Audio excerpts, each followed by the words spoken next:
parole.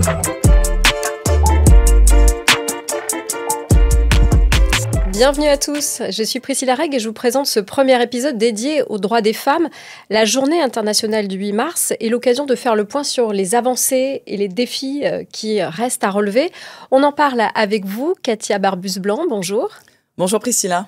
Vous êtes membre associé à la CCI Aix-Marseille-Provence et vous accompagnez les entreprises avec du coaching et de la formation.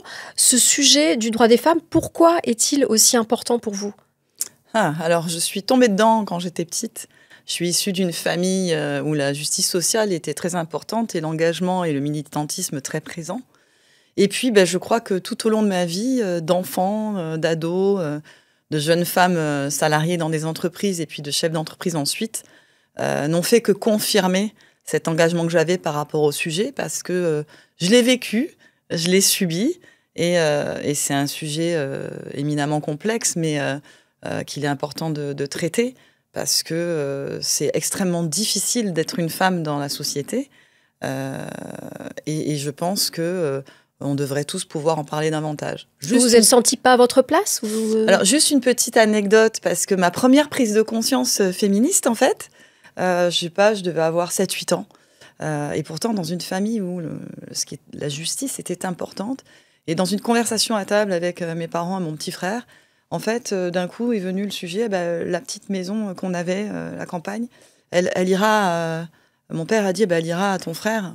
Et là, je fais, mais pourquoi ? Parce que comme ça reste dans la famille, le nom de famille. Et là, je me suis figée parce que subitement, j'ai compris que j'avais moins de valeur que mon frère en tant que femme. Oui, vous l'avez vraiment perçu comme ça, voilà, l'impression d'être... Oui. C'est ça. Alors que j'ai la chance d'avoir un père qui n'est pas du tout comme ça. Puis avec 2 filles féministes, je pense qu'il a eu de l'éducation sur le sujet. Mais ça a été le démarrage. Après, à l'école... finalement, l'école est un passage où les stéréotypes sont très présents, mais ce sentiment d'injustice n'existe pas autant. Pourquoi ? Parce qu'on est noté de la même manière, on a des bons points, des images, et donc on est récompensé par rapport au travail qu'on fournit de façon assez équilibrée et juste. Et les filles ont souvent des bonnes notes en plus. Et les filles ont souvent des bonnes notes parce qu'elles sont bonnes élèves et poussées à être bonnes élèves dans leur éducation. Donc à l'école, ça masque un peu ça. Et c'est en arrivant dans la vie professionnelle que là, moi, j'ai vraiment compris qu'il y avait un sujet. Alors au début, ça a été un peu masqué parce que je me suis dit, c'est parce que je suis jeune. Donc la manière dont les gens vont s'adresser à moi, dont je vais être positionnée, ça a un impact. Et en réalité, une fois que j'ai passé 35, 36 ans, je me suis dit, bon là, je suis plus si jeune que ça. Donc il y a vraiment un souci. Donc c'est venu progressivement. Et puis c'est un sujet que j'ai travaillé parce que ça m'a intéressée. Et je l'ai même utilisé avec mes équipes dans mon management pour justement rétablir des choses entre les filles et les garçons et dans l'entreprise. Ça veut dire qu'on ne propose pas les postes qui sont au niveau des femmes qu'elles devraient avoir. Ça s'est manifesté comment pour vous ? En ce qui me concerne, ça s'est manifesté effectivement déjà par du sexisme avéré, du harcèlement. Donc ça existe. Il y a quand même au moins 2 femmes sur 5, si je ne me trompe pas, voire 3 sur 5, qui subissent des violences sexistes et sexuelles dans leur vie, et beaucoup en entreprise. Hein, ça se passe en majorité en entreprise, pas que dans la sphère privée. Donc moi, j'ai connu ça. Après, c'est de l'injustice simplement sur les positionnements pour les postes, pour les salaires. Alors moi, j'ai eu la chance d'avoir de la ressource, d'être bien équipée pour pouvoir répondre et me défendre, mais c'est pas le cas de tout le monde. Donc, de devoir se défendre pour un titre dans un poste, de devoir se défendre pour un salaire, titre anecdotique, parce que les illustrations, ça, c'est toujours utile. Hein. On m'a dit déjà, oh mais Katia, vous savez, les titres, c'est pas important. Quand même. Si c'est pas important, alors on va l'écrire, on va mettre directrice, puis on va pas mettre responsable. Ou alors, oh mais vous dites ça parce que vous avez les dents qui rayent le parquet. Non, pas plus que vous ou n'importe qui d'autre. Mais il faut avoir l'aplomb de le dire à son patron, en fait. Et tout le monde ne l'a pas. Non. Et c'est bien la problématique. Et il y a encore beaucoup de sexisme en France. C'est pas moi qui le dis, c'est le Haut Conseil à l'égalité entre les femmes et les hommes. Selon cette instance indépendante française, les droits des femmes sont même en recul en France. Alors oui, c'est ce qui, à titre personnel, m'effraie. parce que ça fait des années que je milite et que je me bats sur ces sujets, que je m'implique à la Chambre de commerce et d'industrie Marseille-Provence, ou ailleurs, puisque j'ai cofondé une association aussi il y a quelques années.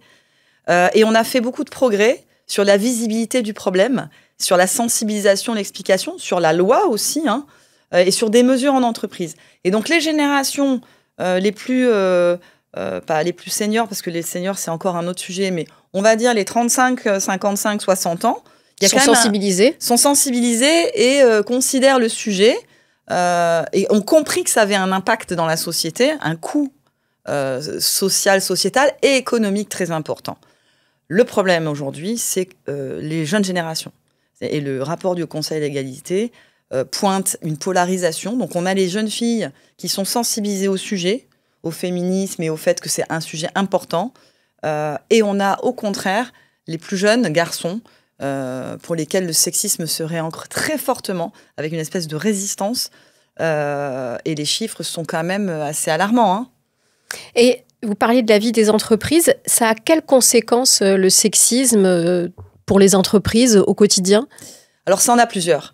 Il y a un coût du sexisme déjà par rapport au fait que ça mine la confiance des femmes. Parce que le sexisme, ça peut être du sexisme ordinaire, qui peut être a priori anodin et qui ne l'est pas, jusqu'aux violences sexuelles. Hein. Il y a vraiment un panel très large. Un panel très large.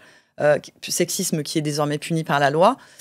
Pour autant, ça augure de difficultés de santé. On parle de santé mentale et physique. Donc, il y a un coût très important pour les entreprises. Donc, ça, c'est la première des choses. Peut-être arrêt de travail potentiel. Tout à fait. Et parfois, des situations beaucoup plus graves. Hein. J'ai assisté, il y a quelques semaines, à une conférence organisée par la NDRH, donc c'est la Fédération nationale des DRH de France, hein, et l'ONU Femmes, qui pointe toutes les actions que les DRH doivent mettre en place pour identifier ces problématiques, aider les femmes, les accompagner et prendre ça en compte, parce que ça peut aller jusqu'à des situations très graves quand il y a des violences sexuelles, bien sûr.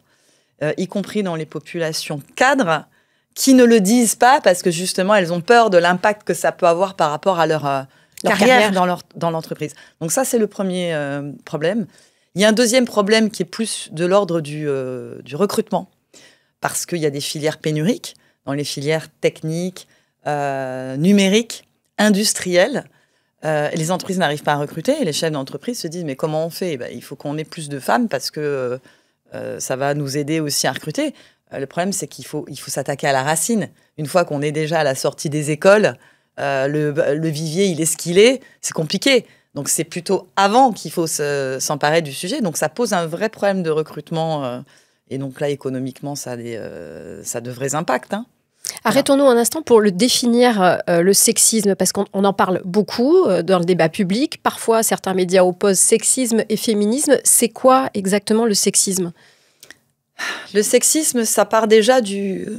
Alors, faut aller voir la définition du rapport du Conseil d'égalité, hein, mais c'est aussi inscrit dans la loi, puisque c'est puni par la loi aujourd'hui. Le sexisme, ça part du postulat de l'infériorité de la femme par rapport à l'homme. Voilà. Même si c'est toujours difficile d'entendre ça, et les hommes n'aiment pas dire ça, ils disent « c'est pas vrai », ça part de ce postulat-là. Mais il y a une définition, voilà. Et c'est celle-là. Et c'est celle-ci, et ensuite c'est toute parole, tout geste, tout comportement, toute attitude qui va être une humiliation, qui va être inappropriée, et qui va miner la confiance des femmes, voire même être une violence, parce que comme on l'a dit tout à l'heure, le panel peut être tout à fait large, entre une remarque qui va être simplement, soi-disant, à peine déplacée, et des violences qui peuvent conduire à la mort, hein, parfois. Et je voudrais pointer cette fameuse histoire du sexisme ordinaire, parce que c'est vraiment le terreau du sexisme, parce qu'il s'appuie sur des stéréotypes qui parfois peuvent paraître bienveillants. Et sous couvert de bienveillance, on fait beaucoup de dégâts, parce qu'en fait, la femme, dans ces cas-là, est culpabilisée parce qu'on lui dit « mais c'est de l'humour » ou « c'est bienveillant », c'était gentil. Où on entend, voilà, on peut plus rien dire aujourd'hui. Où on ne peut plus rien dire. Et on considère que c'est pas, oh, tu exagères. Ben, non, en réalité, absolument pas. Parce que ce sont des micro-humiliations. Enfin, petite anecdote, parce que je m'en souviendrai toute ma vie, de la part d'une personne que j'apprécie beaucoup d'ailleurs, d'une génération un peu senior, Et dans le monde économique, moi, j'ai toujours eu des mandats dans des conseils d'administration où j'étais en minorité, mais j'ai fait venir des femmes, donc on peut tous mettre sa petite pierre à l'édifice modestement. Et puis un jour, on était sur le parking, et puis il me dit, c'est ta voiture ? Je fais, oui, pourquoi ? Il dit, ah, c'est ton patron qui te la donne ? Oui, pourquoi ? Ah ben c'est bien, hein, il est gentil, hein, c'est bien, elle est bien ta voiture. Là, j'ai commencé à me fissurer. Et en fait, son propos, c'était, je dis, ben ouais, je suis directrice au comité de direction, donc j'ai une voiture de direction. Je dis, voilà, point. Et en fait, je me dis, mais à quel moment on dirait à un homme, je devais avoir 40 ans, quelque chose comme ça, j'en ai bientôt 53, à quel moment on va dire à un homme de 40 ans qui est comité de direction rattaché, président de boîte de 750 personnes, ah mais c'est bien, ton patron, il est gentil, hein, il t'a donné une... Enfin, c'est surréaliste quand on y pense. Bon, c'est pas grave, c'était gentil de sa part, mais voyez jusqu'où ça va en fait. Et ça, c'est toute la journée. Donc, ça n'est pas possible parce que c'est un terreau qui est sournois, qui est insidieux. Et dès qu'on laisse passer ça, on laisse passer tout le reste en réalité. Donc, quelqu'un d'intelligent est tout à fait capable de faire la part des choses. Parce qu'après, on va vite glisser sur la pente. Oui, mais la galanterie, faut arrêter. On est tous intelligents, on sait faire la part des choses. Et où s'arrête ou pas la galanterie, le sexisme, ce qui est approprié ou pas approprié. Mais ce qui est difficile quand même, c'est que ce conditionnement, il se fait dès l'enfance, finalement. Il y a l'école, il y a les jouets genrés, il y a beaucoup de choses qui vont faire qu'on a l'impression de s'ancrer dans ces stéréotypes-là. Oui, c'est toute la difficulté du sujet, c'est que c'est très systémique. C'est dans la sphère privée comme professionnelle. Mais les racines et le rapport du Haut Conseil de l'égalité le dit très bien. Hein. Le terreau... je crois qu'ils emploient le mot de incubateur du sexisme et des stéréotypes, c'est la sphère privée à la maison. La famille, l'école, et ça, on va en parler, hein, c'est le numérique, les réseaux sociaux, etc. Donc, premier point, la famille. Les gens pensent qu'ils élèvent les garçons et les filles de la même manière, même ceux qui sont un petit peu éduqués au sujet, c'est faux. D'abord, c'est impossible parce qu'on est un environnement avec... des facteurs tellement différents. Donc, dès qu'on est, on est déjà exposé aux stéréotypes, que ce soit à la télévision, les jouets. Et alors, si on prend l'exemple des jouets que vous avez soulevé, c'est le bras armé du sexisme à la maison. Hein. Et même s'il y a beaucoup d'efforts qui sont faits, s'il y a des choses qui sont dénoncées, s'il y a des enseignes de grande distribution ou distribution spécialisée qui ont travaillé là-dessus, ça reste affolant. Donc, même moi qui suis sensibilisée au sujet, j'ai deux garçons que j'ai élevés, j'ai fait très attention, mais c'est compliqué. Les jouets pour garçons invitent les garçons à s'enfermer finalement dans des rôles. C'est des super-héros, par exemple. Des super-héros, des conquérants qui sont invités à être dans la sphère extérieure, dehors, à prendre de l'espace, à utiliser leur corps, à oser, à etc. défendre, à se battre. À défendre, à se battre. Et les filles, au contraire, sont plus assignées à des rôles de la sphère du care, donc de prendre soin, d'être sage, tranquille à l'intérieur de la maison et sur des jouets où elles vont être princesses quand même. Hein. Donc, je me souviens un jour, j'ai organisé un événement, une conférence avec des femmes pour parler de ce sujet.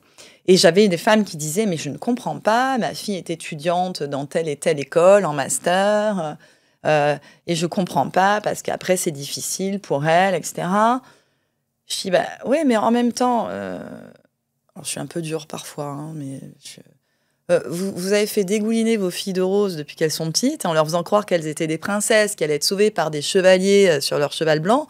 À un moment, forcément, tout ça, c'est ancré. Donc, c'est ces prises de conscience-là qui vont amener les gens à voir.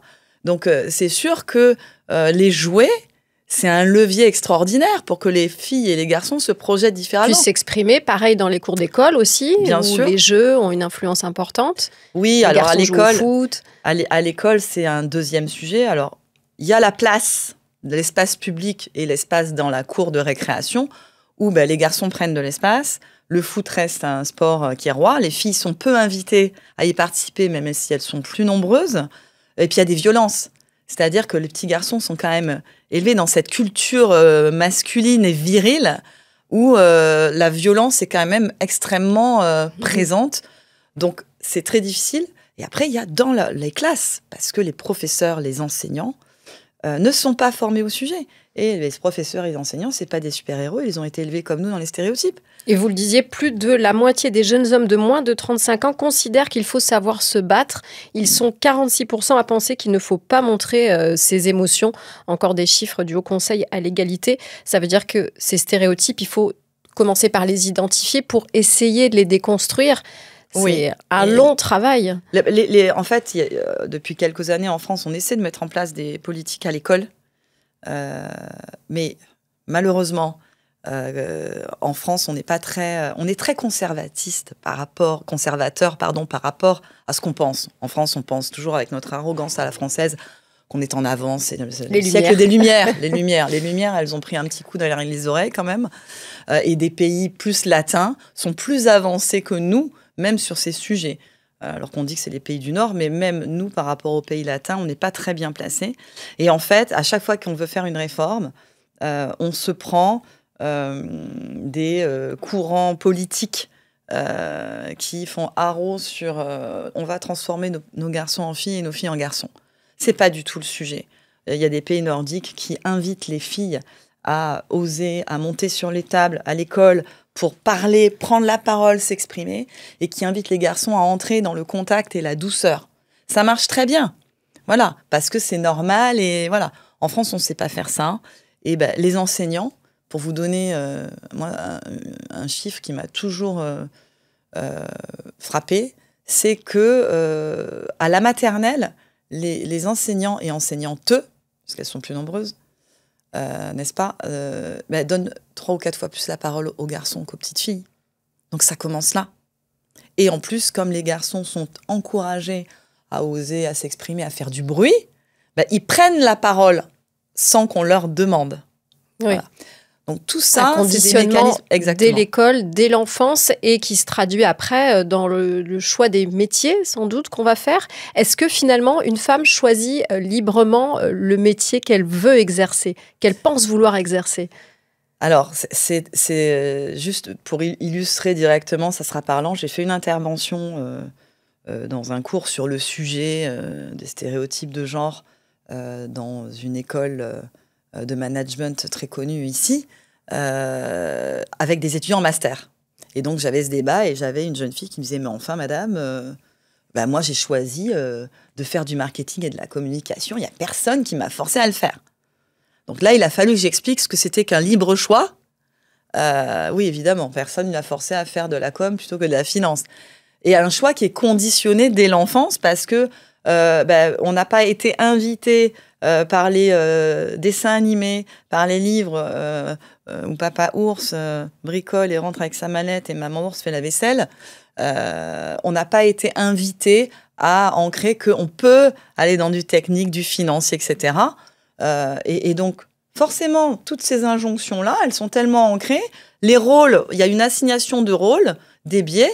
On a l'impression qu'on fait un choix qui est libre, mais c'est faux.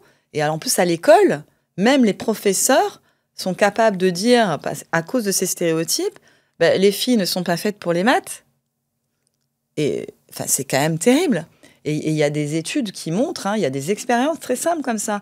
Vous mettez des filles et des garçons, vous leur faites faire des exercices de maths en disant, de toute façon, ça c'est dur, c'est des maths, et généralement les garçons réussissent mieux.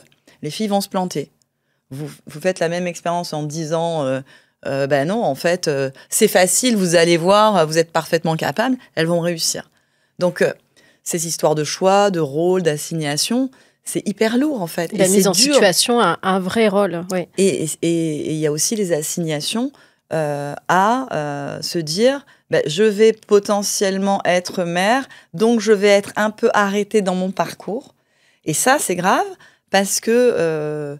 Et Sheryl Sandberg, qui est une femme engagée américaine, qui a beaucoup travaillé sur le sujet, elle disait aux femmes, don't leave before you leave. Ne partez pas avant de partir. C'est-à-dire restez que les jeunes à la femmes, table, oui. Et sit at the table. C'est-à-dire que les jeunes femmes qui ont fait des études, elles intériorisent déjà qu'elles vont être freiner ou qu'elles vont devoir peut-être s'arrêter.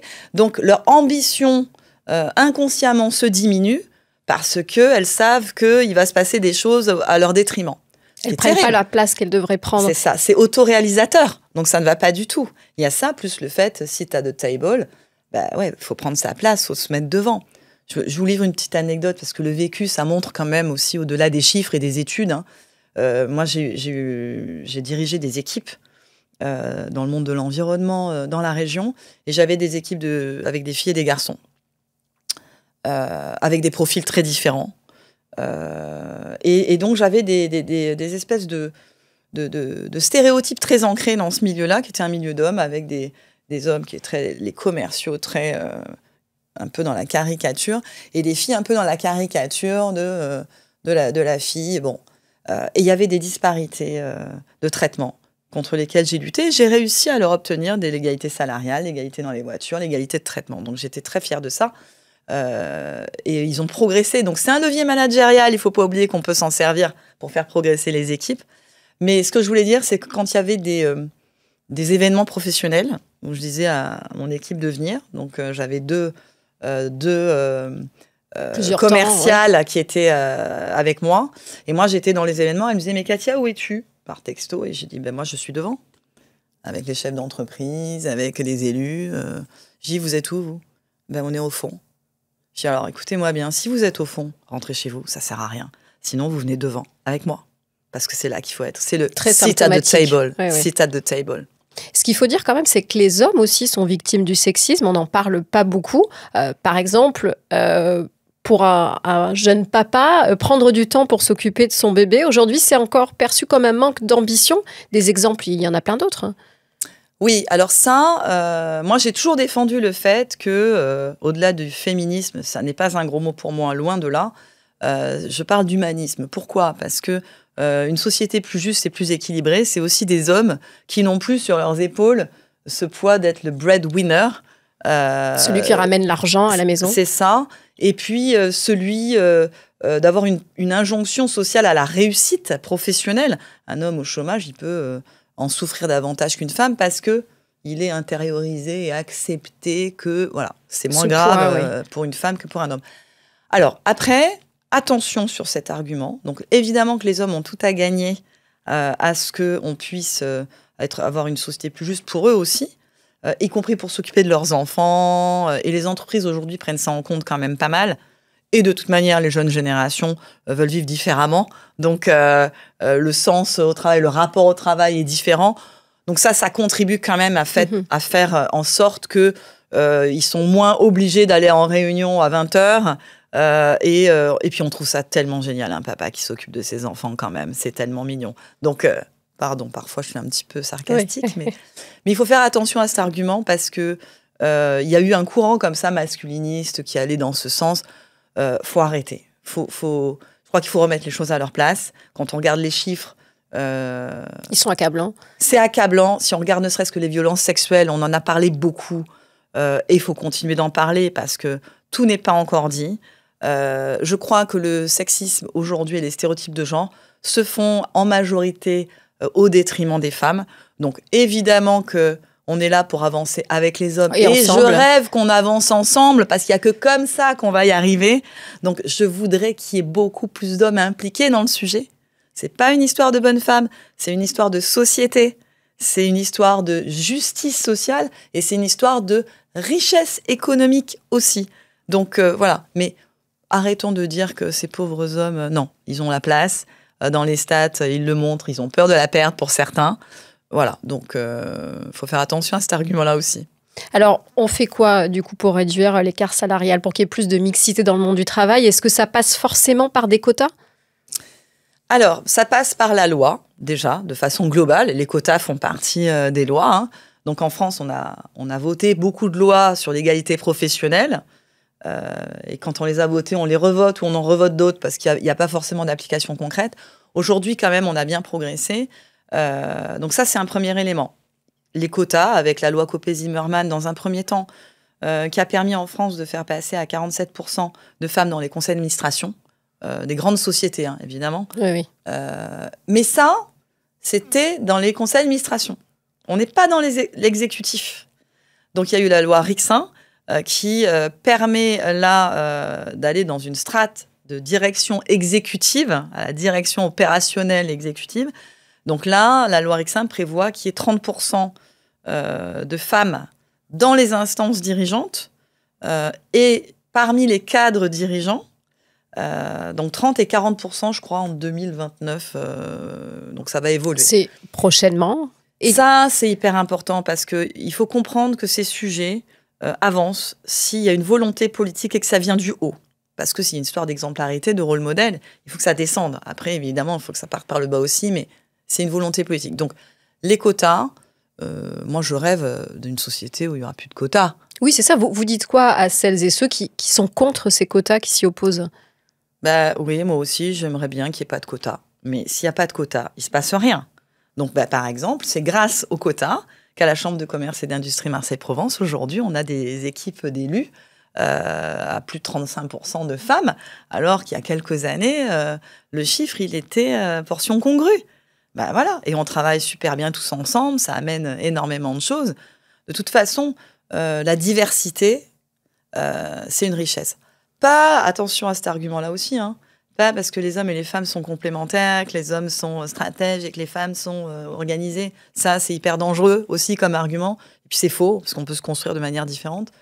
En revanche, dans toute entreprise et dans toute organisation, dans toute société, la diversité crée de la richesse parce que on n'est pas des clones. Donc, diversité on est tous d'âge, différents, de on genre, apporte tous quelque chose. Voilà, de milieu social, de quelles études j'ai faites, etc. D'ailleurs, les recruteurs français doivent évoluer là-dessus.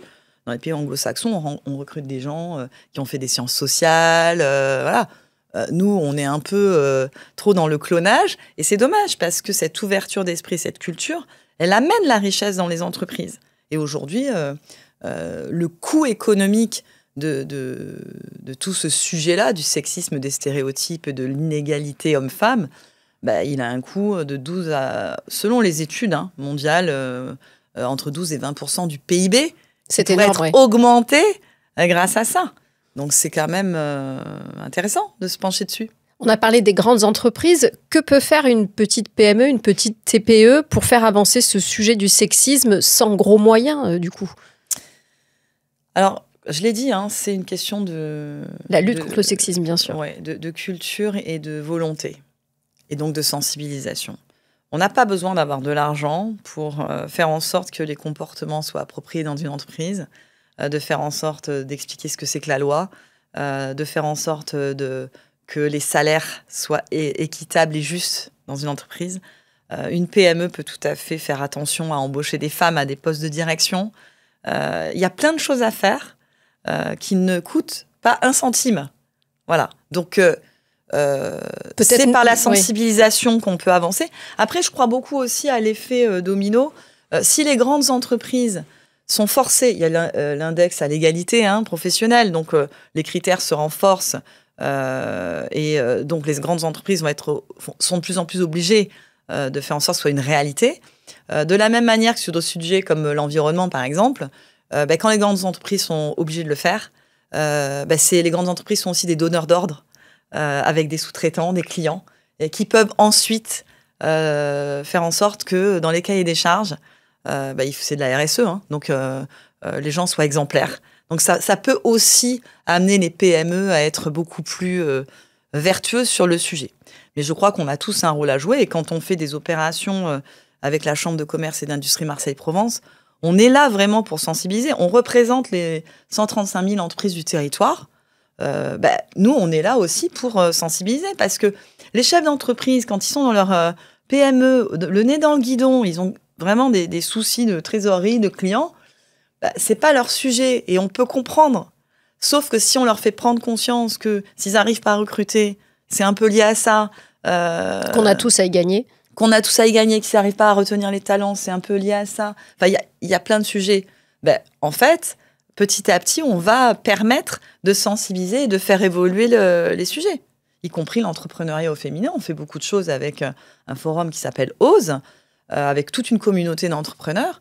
Parce que, il faut quand même le dire, aujourd'hui, les levées de fonds... Alors, j'ai lu une stat il y a quelques jours, au niveau européen, les levées de fonds, l'année dernière, ont été destinés pour 6% seulement aux projets menés par des femmes sur des startups. Enfin, donc après, quand on dit qu'il n'y a pas de problème, moi je veux bien, mais enfin, quand même, il y a des chiffres qui ne mentent pas.